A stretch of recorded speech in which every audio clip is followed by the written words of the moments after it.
So I mean, it's quite fascinating. I was in class last night and I presented my short film that I'm working on that's in progress, and everyone in class really loved it. They laughed a lot, and there were parts that were really extra funny that I had underestimated how funny they were, and there was a freedom about it that I loved, and I got a lot of compliments, and people were really laughing, and it was rejuvenating. It felt really good, and it made me realize the antithesis of this feeling of rejuvenation and energy is how I was feeling in the summer of 2008, and how I've been feeling, and that recognition of feeling that way ever since then.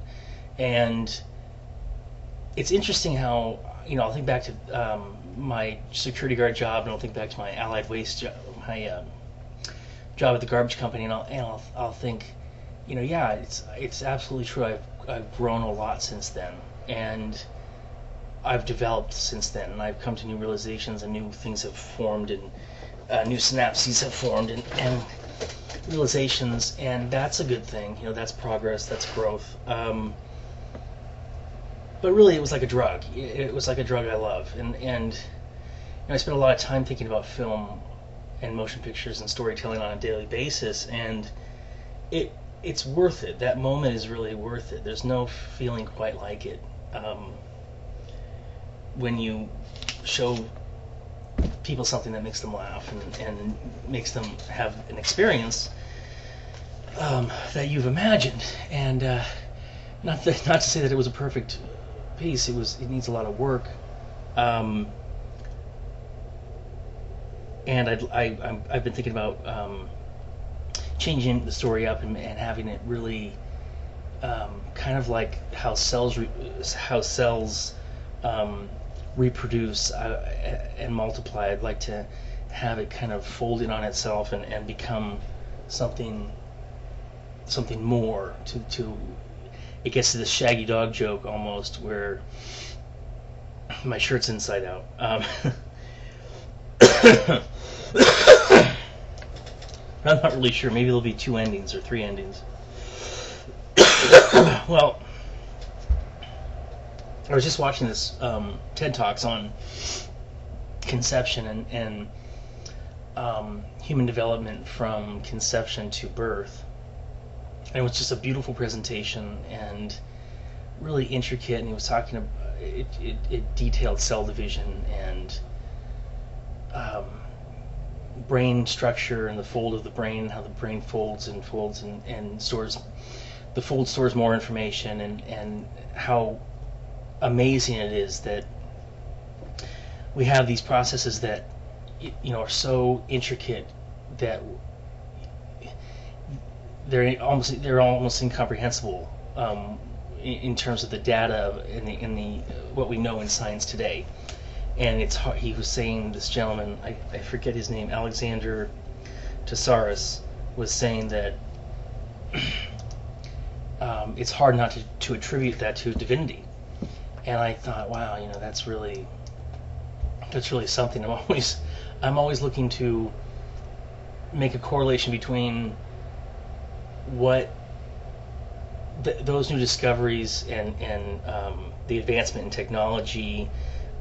These pictures of cells in the structures that look like, at a microscopic nanoparticle level, they look like a complex universe of strings and ropes and caverns. And he said they go on for 60,000 miles in your body, and only 1 mile is visible.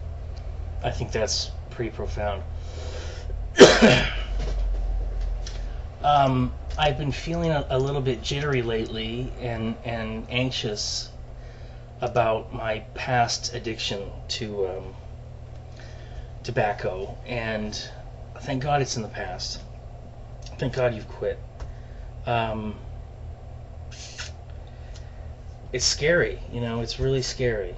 I have to keep it in perspective that there was a process going on that had to do with anxiety and compulsion. And it's true that, perhaps it's true, and I think it might be true, that if I had been steered in other directions, I'm sure that there wouldn't have been that compulsion on that level.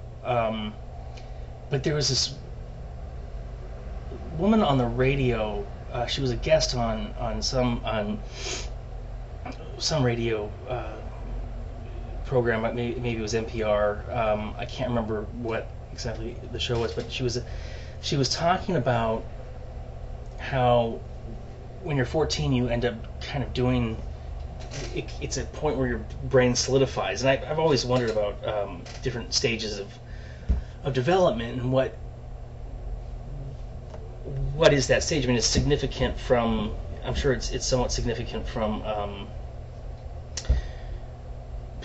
birth to. I mean, of course, it is significant from birth to age 18, and we're still developing into our 20s. But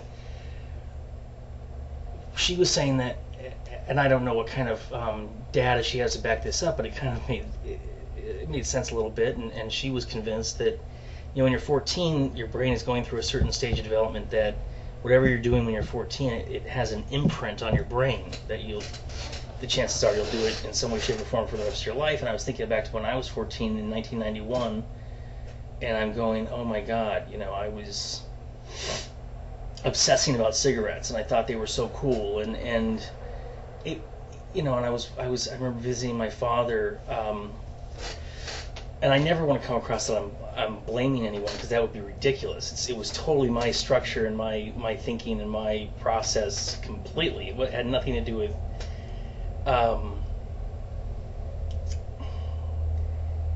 anyone's fault. I can definitely attribute to my own character, even though I'm well aware of how damaging it can be, that I go about my business and sometimes I tend to forget important things, and I ignore it, and I'm not comfortable that I ignore it. But anyway, I just remember visiting my father, and I remember obsessing about cigarettes, and it was like a complete brainwash, and I just, like, right now that I'm quit, I'm like, thank God you're quit. And then during the process of smoking, I'm like terrified to quit, because I'm terrified to fall off the wagon again. But I want you to see that you can keep going. You can definitely. You're gonna go out there. You're gonna have that solid year, and you're gonna come back and watch this video, and you're gonna be like, hallelujah. You're gonna have a solid 2 years, 3 years, 4 years, 5 years, 6 years, 7 years, 8 years, 9 years, 10 years, 11 years, 12 years, 13 years, 14 years, 15 years, 16 years, 17 years, 18 years, 19 years, 20 years, 21 years, 22 years, 23 years, 24 years, 25 years, 26 years, 27 years, 28 years, 29 years, 30 years, 31 years, 32 years, 33 years, 34 years, 35 years, 36 years, 37 years, 38 years, 39 years, 40 years, and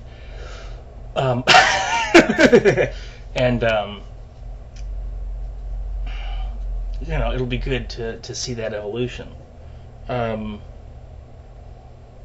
But I really want you to not blame yourself, and realize, that you've sat in contemplation about before you were on drugs and before I was on drugs. And boy, there was one time when I wasn't taking lorazepam, but boy, did I walk around in a state of fear that, was so,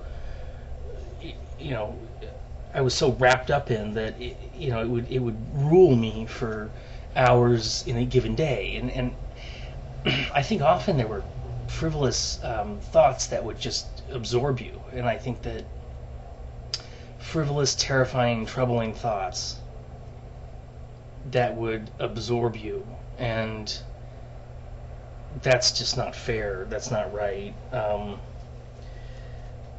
to say that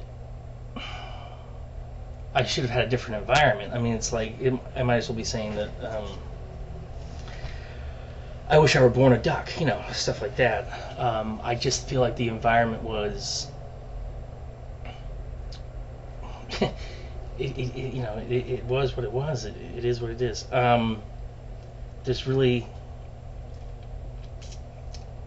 you see the process every day of life and death, and it just, sometimes it's really tragic, and sometimes it's more than understandable, but I mean, you get the picture. And your fear now is nothing compared to your fear when you were 24 years old, 26 years old. maybe you were 20, you projected all that shit on yourself, which is what you're doing now. You're projecting all the fear of the diabetic related issues, and it turned out to just be panic. It turned out to just be anxiety. So that fear was so intense back then that I remember how miserable it was. And now I think, thanks to your practice of meditation in conjunction with the Paxil, I think that you've come a long way. So, yeah, that's what I want to say for now.